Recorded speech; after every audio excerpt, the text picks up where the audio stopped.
everyone, Anita here, and welcome to week 7 of the 52 Weeks Illustration Challenge.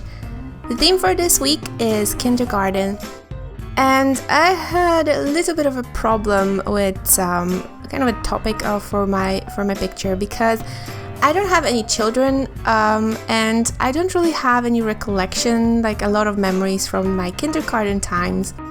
So I didn't really know what to draw. I didn't really feel very connected to the theme at all, and that posed a big problem for me.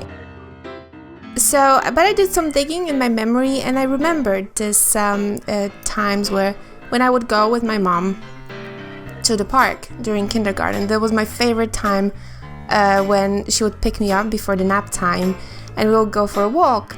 And then it was usually in the fall, and I remember doing some weird, doing some different things, like picking up little baby doggies in my hands and picking up acorns and chestnuts and making little figurines out of them later on at home. And so that was the feeling when something clicks in your head and you have like this amazing oh my god, this is it kind of a feeling. And that's exactly what the kind of feeling I had in the moment when I thought about the acorns and the chestnuts. And so I made a little picture, nothing big. Like I said, I had very lukewarm feelings towards this theme, and I've been kind of working a little bit more than I expected on the last few of them. And so I've decided to take a bit more of a fun, very painterly, free approach towards this picture.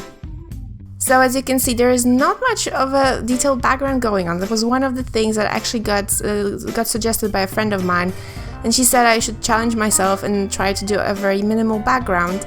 And so I just did a little bit of color slapping here and there. And I wanted to also use colors that I don't normally use, especially that very, very bright yellow. It's the kind of yellow that I just looked at my palette and I saw which colors were used more than the others. You can easily see there, of course.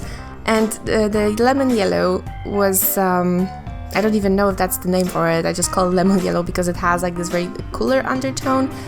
And that yellow was just almost unused. It was almost new, it looked almost new.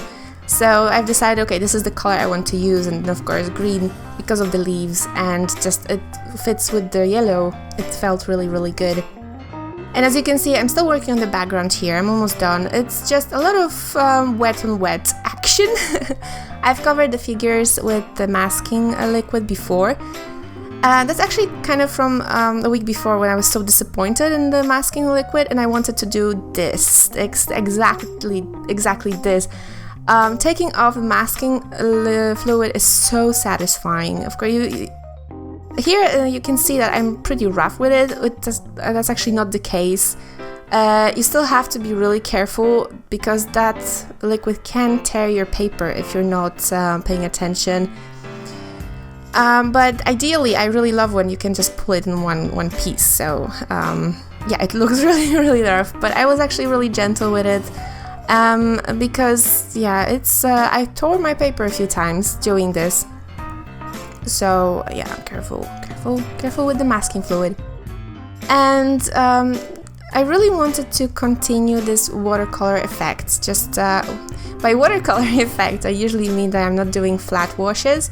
So I'm trying to, here of course you can see the wash is rather flat, but I'm trying to use different colors in one area. So I'm putting one wash first and dropping in another color on top of that.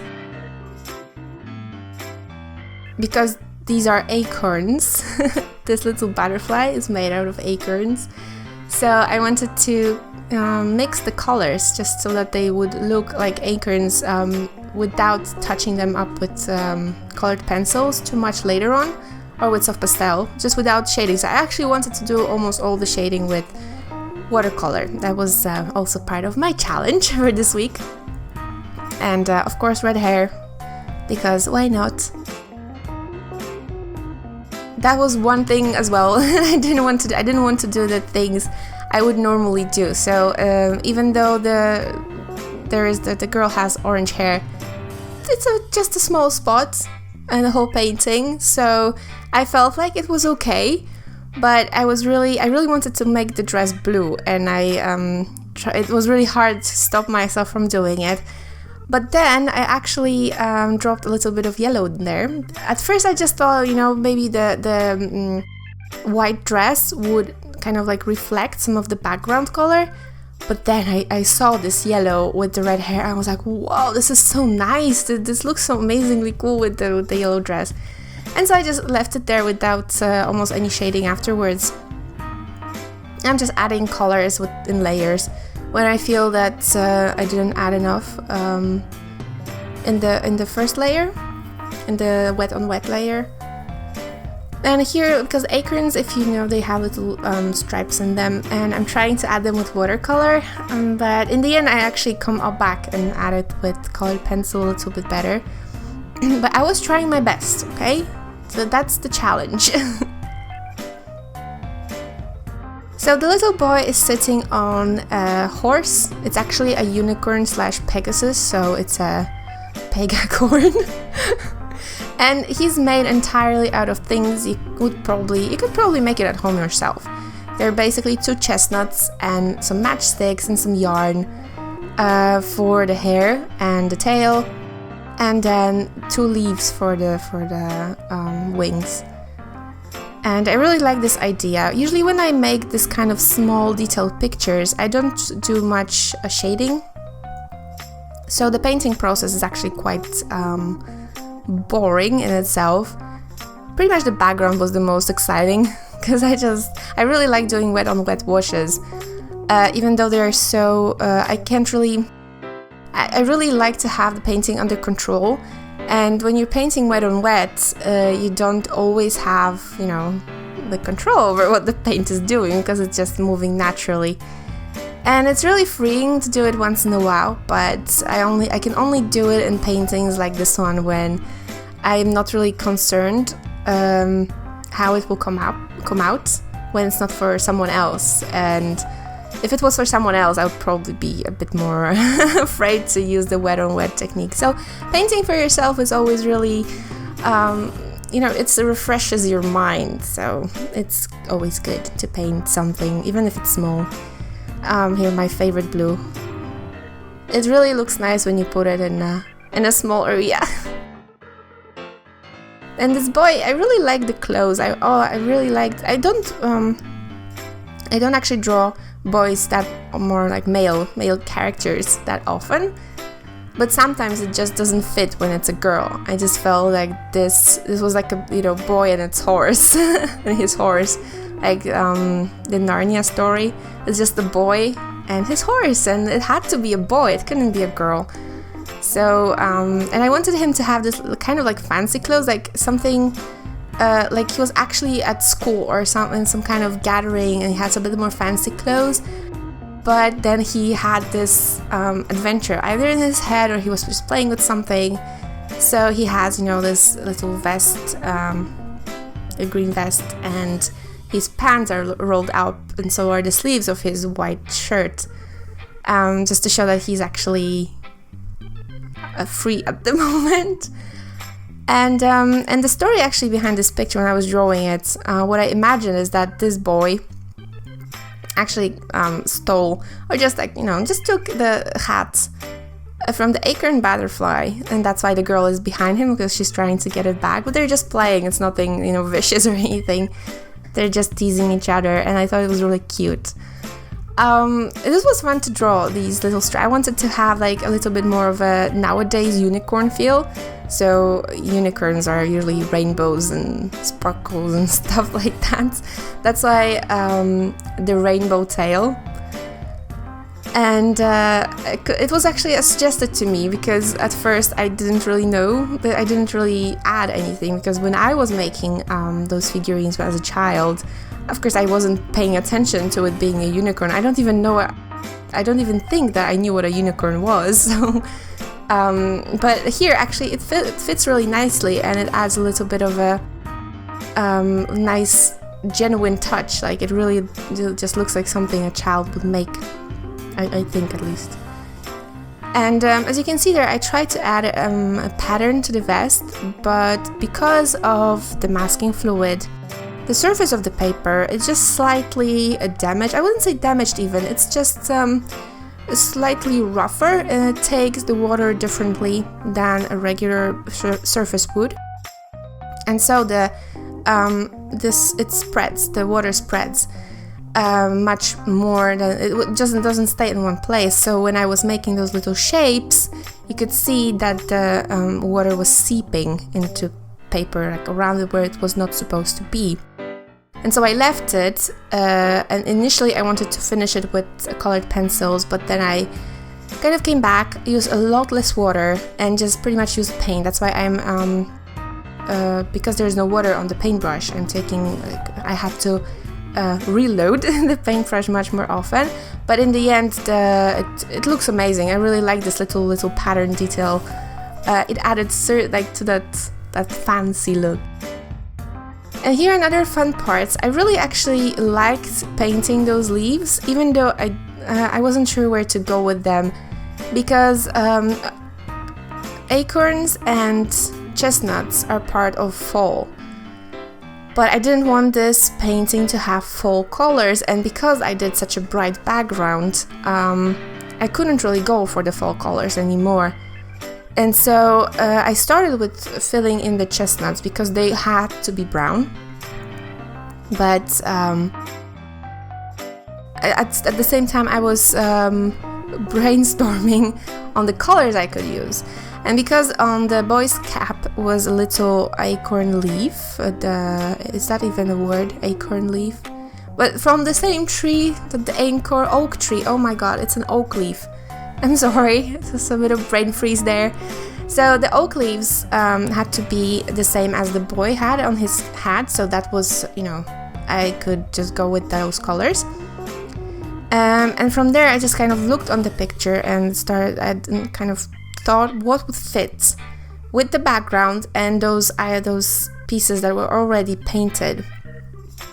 And so I decided to use a little bit of orange, just to tie in with the girl's hair, and the orange and green look really nice next to each other.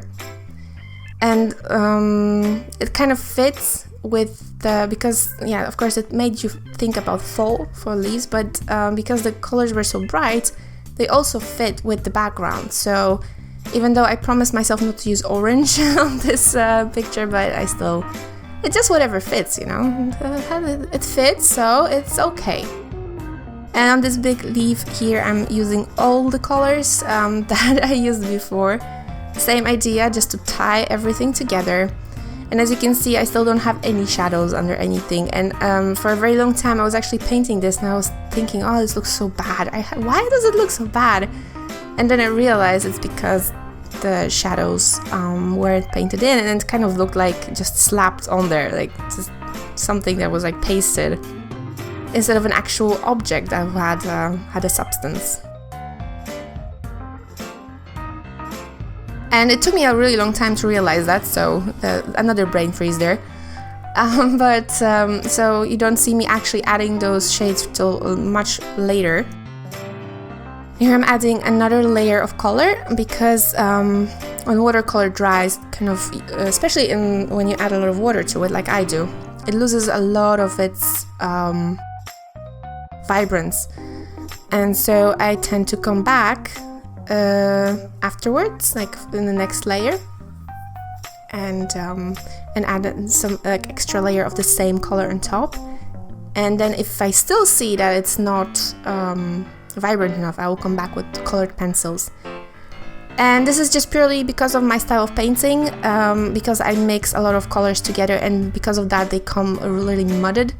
I usually add browns or greens to my colors just to tone them down, just because I don't want the whole thing to be so vibrant. And that's why I use such vibrant colors in the background, because that's not something I do all the time, but I sometimes feel the need to do it. So just sometimes I feel like, oh, this painting would look really nice with vibrant color, but because I mix so much, It doesn't come out like that. Like, for example, with the 1920s girl. She was supposed to be really vibrant, but not exactly. It didn't come out exactly like I wanted. And so as you can see, I'm adding the colored pencil on top, different shades of green, different shades of yellow, and it kind of helps to add that vibrance back. And in just small places, not everywhere. I'm also adding shading, of course. And as you can see, I'm also rubbing it on the paper. Technically, you're not supposed to do that, but I don't know. I always did that. I've always done that. It's kind of, I don't treat colored pencils as an actual colored pencil. It's just some extra pigments that I can just rub on top.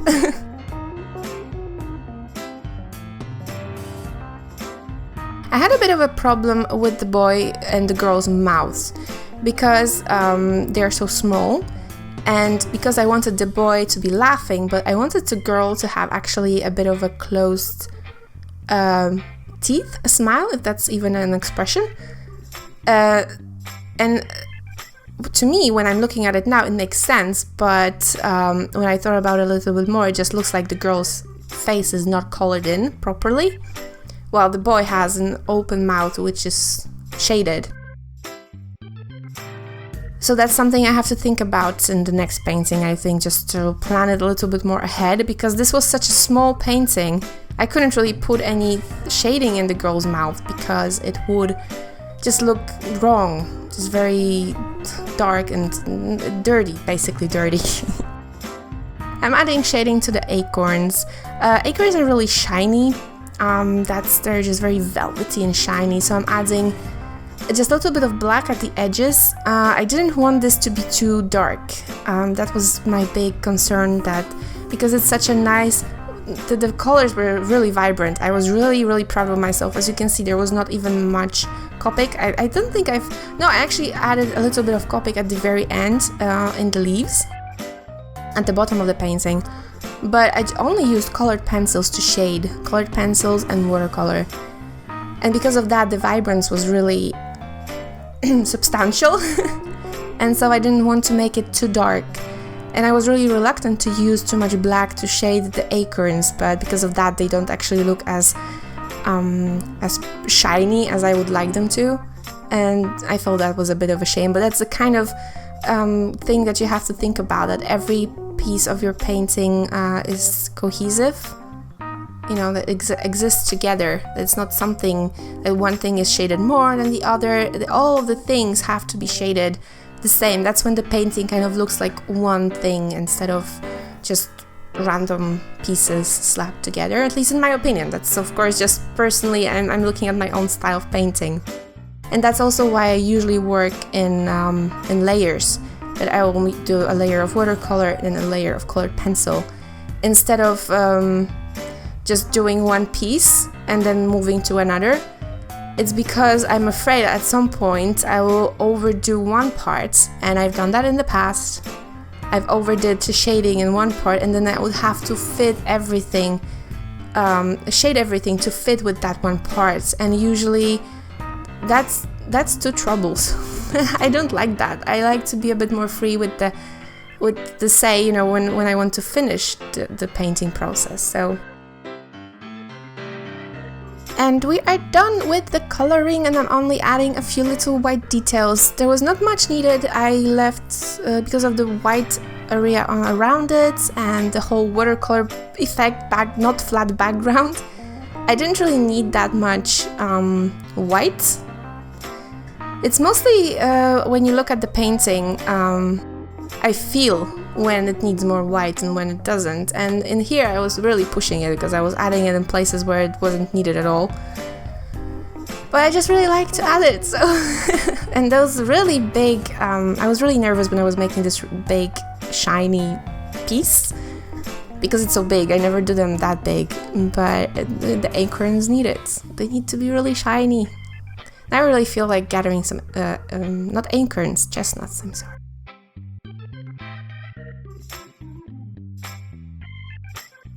And that's it. It was really hard to actually digitize this painting. I tried to photograph it and scan it, and this is the best compromise I could come up with. I'm really happy with how this came out. It was really refreshing to paint for a bit of a shorter time and just to purely enjoy it. So if you want to see this painting in a bit more detail, you can go to my Facebook page or the 52 Weeks Facebook group page. And I will see you next time. Bye!